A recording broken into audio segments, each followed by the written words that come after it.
Hello, my friends. I am Dallas life coach Ashley Shehab, and today I'm going to be talking to you about how to get over a breakup.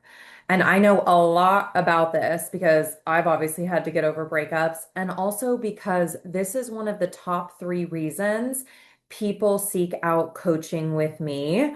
So I have coached countless people over my 7 years in business who are getting out of a serious relationship or are getting out of a marriage. This is the ultimate time of transition in many people's lives. It's such a layered time. So today we're just going to go into some tips and tricks to help you to start moving forward, coming out of your breakup with more clarity, with more confidence, and without constantly continuing to think about your ex. So, first of all, my usual disclaimer, my videos are not for the average person. In order to actually enjoy what I'm putting out there, you need to have some sort of level of emotional intelligence, otherwise intelligence, and have kind of like worked on yourself. This is not a 101 level of growth and healing. This is really meant for people who are like go-getters, who are really wanting to like grow in their lives, expand their lives, and they know how to make things happen in their life, but they're going through a breakup, they're just going through it. And so they need some help kind of settling back down. So, as always, too, if there's something that I say that is triggering to you or upsetting to you, instead of like freaking out about it, that is probably a good invitation for you to lean in and say, wow, this area is really calling for me to give it some attention. So, with all of that said, my hair's bothering me today. Okay. With all of that said, let's get into it. First of all, if you're going through a breakup, I just want to say, okay, yes, this sucks, but also this is really like the first day of the rest of your life kind of situation. A motto that I really live by in my life and in my coaching is it's going to be this or something better. So it's going to be my ex or someone better. And it is really going to become about trusting God's plan for you.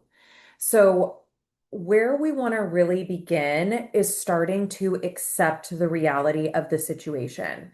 So, a lot of times when we break up with someone and we're kind of blindsided by it, or, we're just really hurt about it because we weren't the ones that initiated the breakup, we start negotiating with reality and we start negotiating with the facts of the matter. And this really just delays your healing. This really just delays your nervous system from coming down. So if your ex comes to you and is basically like, I'm tired of fighting with you, I'm tired of trying in this relationship, I'm done with it, like we're ending this, I'm ready to move on. You don't have to like it, you don't have to agree with it, but accepting this is the reality. He said he's done, he said he's tired of fighting, he's not feeling it anymore, whatever it is that is factual about this situation, it is time to start accepting that. Now, this principle can be applied to so many things. It can be applied to your job, it can be applied to your health and fitness.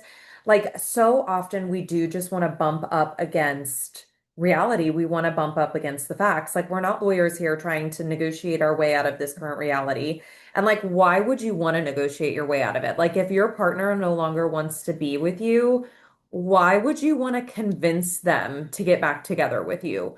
Like that is saying a lot about where your self-confidence and self-worth is at. If you feel like I need to like manipulate, convince, manage the situation so that like this person wants to be with me. So we want to just start saying, okay, like the light is weird today. Okay, like as an objective party, like if I was to come into your relationship, what would I say the facts of the matter are? Again, you don't have to like it, you don't have to agree with it, but you do have to accept the reality of the situation. This is leading into another really big thing that keeps us stuck and unable to move on from a past relationship, and that is constantly rehearsing the past. So I used to have a course called Relationship Autopsy that now that I bring it up, I think I need to bring it back because I feel like it was so helpful. So in Relationship Autopsy, what we talked about was when you break up with someone, a lot of times you're looking back and you're like, well, if I had done this differently, or if this had gone differently, or if I had been this person, or if he or she had done this, like whatever, then maybe I would be in a different place. And maybe we'd still be together. Maybe we'd be happy. Maybe he never would have cheated on me. Maybe she never would have left me. Like whatever it is, we go back and we try to like, again, negotiate with the past. So when we're looking back on the past, we can't do anything about it. There's nothing here that we can change. And the longer you sit here and you try to nitpick it and say, well, if then, like if this had happened differently, then maybe this would happen, the more insane you're going to drive yourself and the more your nervous system is going to get to the point of burnout. So again, when you're looking back on the past, you could say, hey, this situation happened and I can see how it contributed to the end of our relationship, but I can't go back and change it. So going forward, what would I want to do differently? So a lot of this, okay, I'm gonna have to bring back relationship autopsy. My gosh, it was so good. A lot of the relationship, when we're looking back to the past, we need to be thinking about, okay, if there was this situation that happened that you're wanting to dig into and say, the if-then situations, we can apply it to our present and our future. So, what I mean by this is look back over the course of your relationship and say to yourself, instead of overanalyzing the if thens, what could have changed, instead take inventory of what am I proud of? How am I proud, or what are examples of things that I am proud of that of how I showed up in this relationship? What are things in this relationship that I wish I had done differently? We're not talking about your ex right now. Take the power back to you. You are the only thing that you have control over in this scenario, which again, this is why I say this is high level. Like the average person wants to control their partner, even control from like a people pleasing standpoint, like people pleasing and trying to manipulate the way that people think about us, that is a form of control. So this is where you really have to learn how to stand in your power, take your power back. Quit thinking about them for a minute and instead think about what am I proud of? What are ways that I showed up in this relationship that were really authentic to me? What were ways that I showed up in this relationship where I was not at my best? How did I show up in this relationship where I never want to do that again? I don't ever want to feel that way again. I don't want to ever have that experience again. Going forward, what would I do differently? Said another way, looking at myself, what am I proud of? Like, what do I bring to the table in a relationship? And what are my areas that are calling out to me for some attention? This isn't to say, oh, you're broken, oh, you need improvement, but the reality is that relationships are like mirrors. They mirror back to us the parts of ourselves that are sticky, that are traumatized, that need our love, our attention, our nurturing. So if there are things that come up here where you're like, I'm not proud of this, okay, well, what does that then mean? How do you want to nurture yourself? How do you want to learn about this? How do you want to maybe figure out like what you could do, how you could do things another way? This is obviously a lot of what I work on with my clients because like I said, relationships are mirrors, so they are going to reflect back to you all the sticky, traumatized, unhealed parts of you. And those parts of you are very layered and nuanced. This could be coming from past pain in your family. This could be coming from patterns that are just outdated, limiting beliefs, lack of self-confidence. Who knows? There's a million different places this could be coming from. So that is something that I deeper dive into with my clients. It can be really hard for even me as a coach who's trained on this to identify my own patterns and then shift them without someone else's perspective coming in and without someone coming in to help me connect the dots. So, like using some real life examples, like maybe, this is something I heard from a client recently. She came to me in the midst of a breakup, serious relationship, thought she was going to marry the guy. They broke up. And she was like, when I look back on this relationship, like I was just so angry and I'm so embarrassed about how I acted in the relationship. I would just lash out at him. I would take things out on him that were really just my insecurities. And, part of why they broke up was because he said he was tired of fighting. And she was like, I see how I contributed to the fighting. I see how like the way that I had like basically angry outbursts to this guy. Like this was not conducive to anything. Like this was what she was actually like, this is what I witnessed with my parents. And I hated it, growing up. And now I'm doing it. I'm having those same angry outbursts. I don't want to do that. And so she was like, how in my next relationship do I navigate these complex emotions and then show up differently? So we deep dove into all of that. And this is not a one size fits all approach. It was unique to her life experiences and how she was showing up. So let's see, then maybe you're looking back on your relationship and you're like, okay, you know, I really showed up. This is actually a personal one to me. I dated a guy a few years ago and I really, really liked him and I thought it was going to be a thing. It was not. In hindsight now, I'm like, okay, thank goodness. But at the time, when it fell apart and I was like looking back on it, doing my own relationship autopsy, I said to myself, you know what? I am really proud of how I showed up in this relationship. I was 100% Ashley. Like I did not hold back. I did not chameleon myself into somebody that I thought that he might like. I was very true to myself. I was very authentic. My representative didn't show up on our dates. I showed up on my dates. And, better that he saw all that and passed, which, and again, in hindsight, like we were really just not a good match. Like at the time, I thought we were, and that's all fine. Like that's part of the process.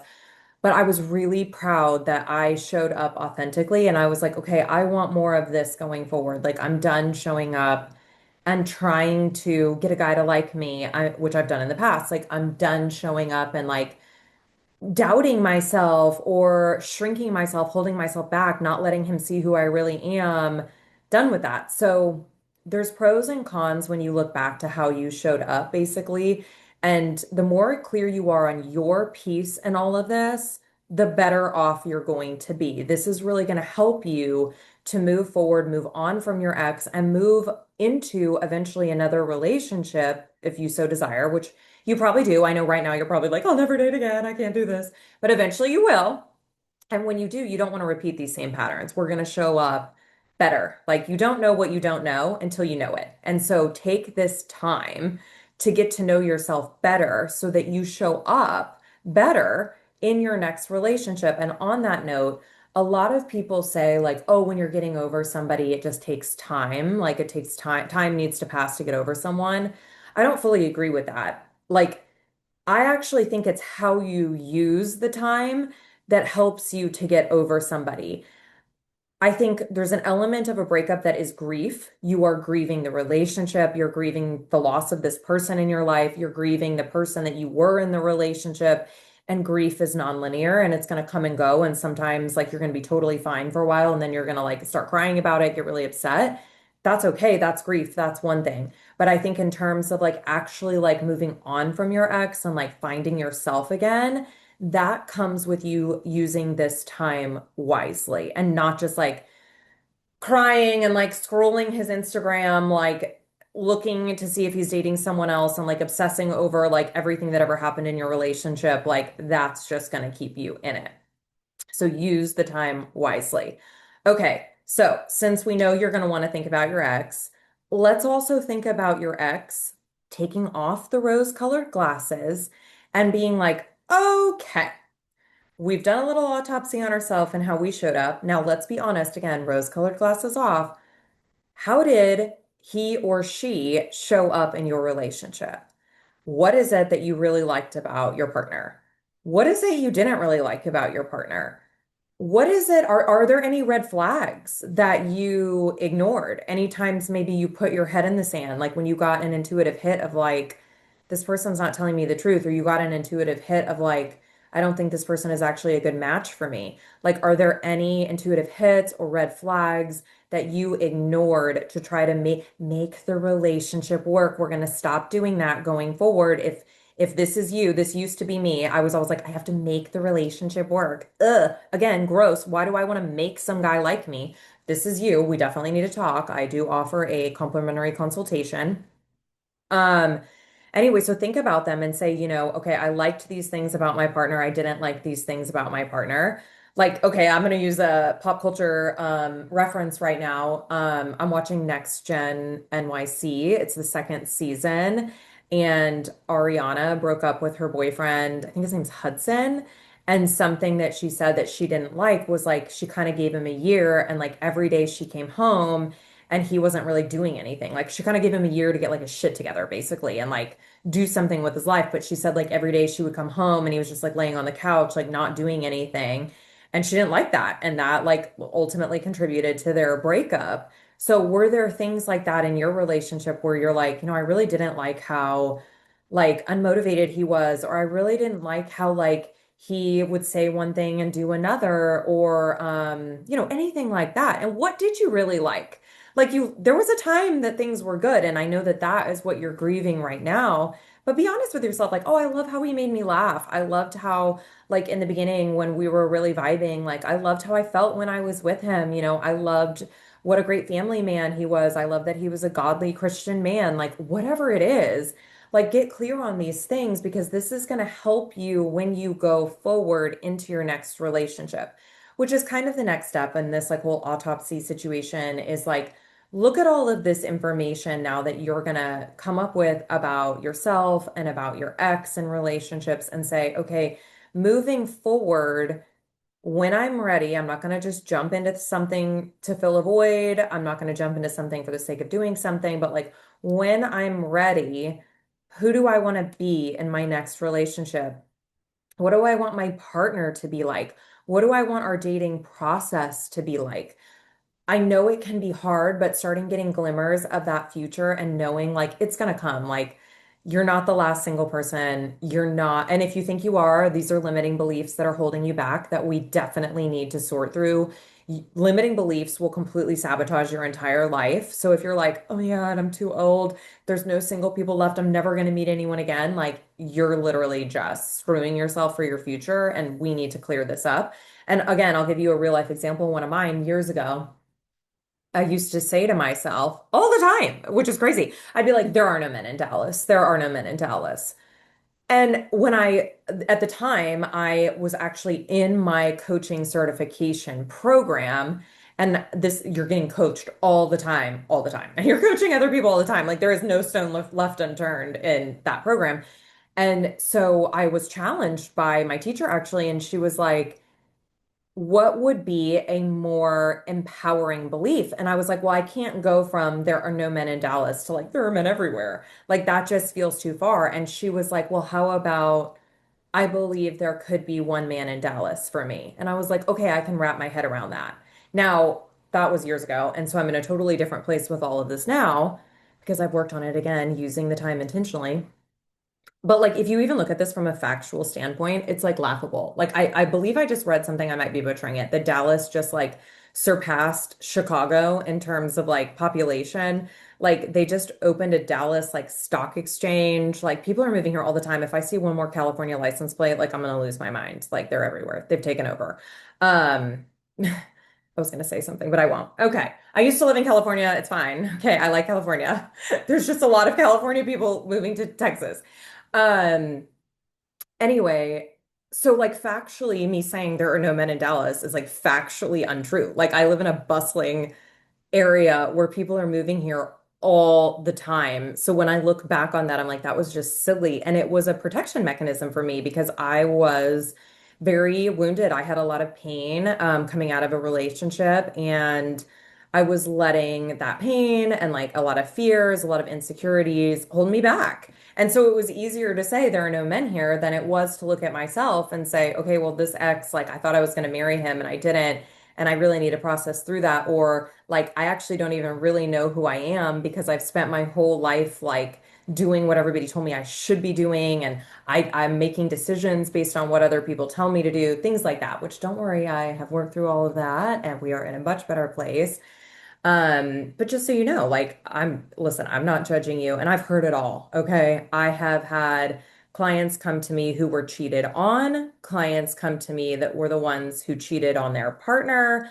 I mean, I have probably really heard it all. So if you are coming out of a relationship, just know there's no judgment here. Again, it's a mirror and it mirrors back to us like our pain points. And if some crazy things went down, that's just all the more reason that you need to, kind of address what's going on here. So, okay, back to the topic at hand.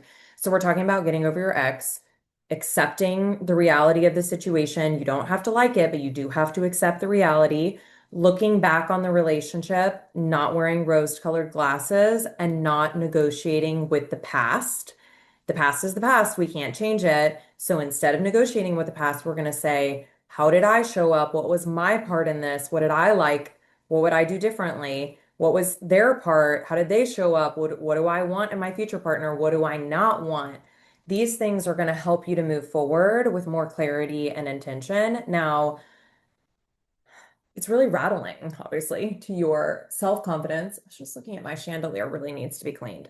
Sorry. Wow. Okay, AD'd it out there for a minute. Um, this is really rattling to your self-confidence, and self-confidence shows up on almost every single intake form I get from my new clients. I think just for the sake of today, like if you feel like your confidence has been rattled, maybe your partner cheated on you and it's making you feel like, oh my gosh, like that's obviously not a good feeling. Just know that your confidence truly comes from within. And we live in a world where we are taught to look outside of ourselves for confidence. And that's a big reason why we're struggling. Now, not to say that outside events aren't going to help or hurt our confidence, but at the end of the day, it's important to remember that you are worthy because. You don't have to do anything in order to be worthy. You don't have to do anything in order to receive. And your confidence is rooted in your authentic self and your intuition.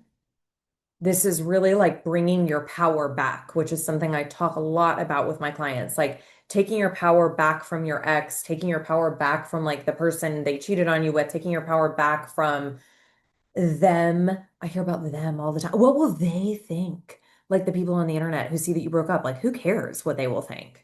Like bring it back and say like how do I feel? Like what do I like stand in? Like I want to feel empowered in myself. And a lot of this really begins with you getting clear on who you really are at your authentic core. Our authentic selves get so lost underneath pain, trauma, patterns, expectations of others, limiting beliefs. And now is the time where that authentic self, like you might be sitting here saying, like, I don't even know who I am anymore. Getting over your ex is really going to, or it's really going to be very important for you to get clear on who you really are in order to get over your ex and to enter into the next phase of your life, whether that be another relationship, anything, whatever, single life, whatever it is, with more confidence and clarity. Like you cannot know what you really want or how to actually get what you want unless you know yourself. It all begins with you being clear on who you are at your core and then operating from that place.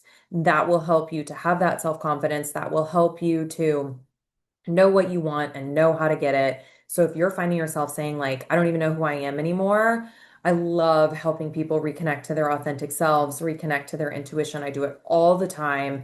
Boost that self-confidence, move forward with clarity, intention, ease, flow. This is like a huge piece of my coaching business. So just a little bit about what I'm offering right now. And depending on when you watch this, like you'll have to check my website because offers do change. But right now, I'm offering one-on-one virtual coaching. You can live anywhere and coach with me. We're starting with a 12 session membership that is either 12 sessions weekly over 3 months or 12 sessions bi-weekly over 6 months. And we really get into a lot of what we're talking about today, helping you process the grief, helping you get clear on who you are, doing that autopsy of your relationship. How are you going to move forward? What is it you even want? Like so many things that are going to come out of this.